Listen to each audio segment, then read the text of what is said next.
Hello guys, welcome back to the our channel. আজকের এই ভিডিওতে আমরা কথা বলবো 14তম ম্যাচ প্রেডিকশন নিয়ে, যা খেলবে মেলবোর্ন স্টার এবং হচ্ছে গিয়ে সিডনি থান্ডার। সো এই খেলার 100% শিওর রিপোর্ট এবং কে জিতবে আমরা আপনাদেরকে বলে দিব।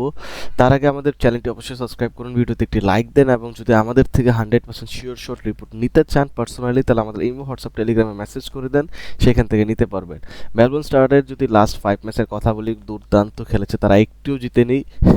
এইখানে তাদের কি যে বাজে অবস্থা ফর্মের, এত বড় বড় প্লেয়ার এখানে, ম্যাক্সওয়েল এখানে রয়েছে, হচ্ছে স্টয়নিস, এখানে কে নাই বলতে পারেন এই টিমটাতে, স্টিল তারা কি বলবো।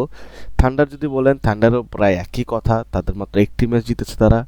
সো আমরা যদি হেড টু হেড নিয়ে এখানে কথা বলি, দেখতে পারবো লাস্ট 10 ম্যাচের ভিতরে এখানে 6 ম্যাচ কিন্তু জিতেছে মেলবোর্ন স্টার এবং 4 ম্যাচ জিতেছে সিডনি থান্ডার। বাট মজার বিষয় হলো লাস্ট যে 5টা ম্যাচ খেলা হয়েছে, 5টা ম্যাচের ভিতর 3টায় এখানে থান্ডার জিতেছে, একটা কিন্তু এইবারেরও আছে। সো এইবারও কিন্তু একটা থান্ডার জিতেছে মেলবোর্ন স্টারের হচ্ছে বিপক্ষে।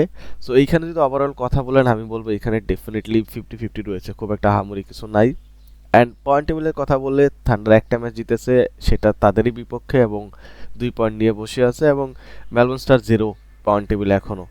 তো টিম যদি আমরা কম্প্যারিজন করি যে কত পার্সেন্ট ম্যাচ জিতে, লাস্ট 10 ম্যাচের আমরা কম্প্যারিজন করলে দেখবো মেলবোর্ন স্টার মাত্র 20% ম্যাচ উইন করে এবং থান্ডারও এইখানে মাত্র 20% ম্যাচ উইন করে। সো এখানেও তারা সেম টু সেম। আমরা যদি এখানে কথা বলি যে লাস্ট 10 ম্যাচ যেটা এই মাঠে খেলা হয়েছে, সেখানে আমরা দেখতে পারবো যে 5টি ম্যাচ তারা এখানে খেলেছে মেলবোর্ন স্টার এবং মাত্র 40% ম্যাচ উইন করেছে, এবং থান্ডারের কথা বলে তারা 10টি ম্যাচ খেলেছে এবং 50% ম্যাচ উইন করেছে। সো এইখানেও মোটামুটি আমার মনে হচ্ছে যে মোটামুটি দুজনই সমান, সো আহামরি কিছু নাই।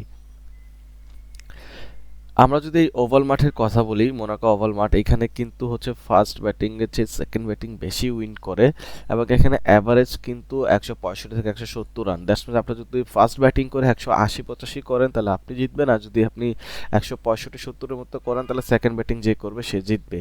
সেটাই কিন্তু এইখানে দেখতে পারতেছি আমরা। লাস্ট 3 ম্যাচে যদি দেখেন, এই সেম জিনিসটাই এখানে দেখতে পারবেন যে এখানে চেস বেশি হয়েছে রাদার দেন ডিফেন্ড।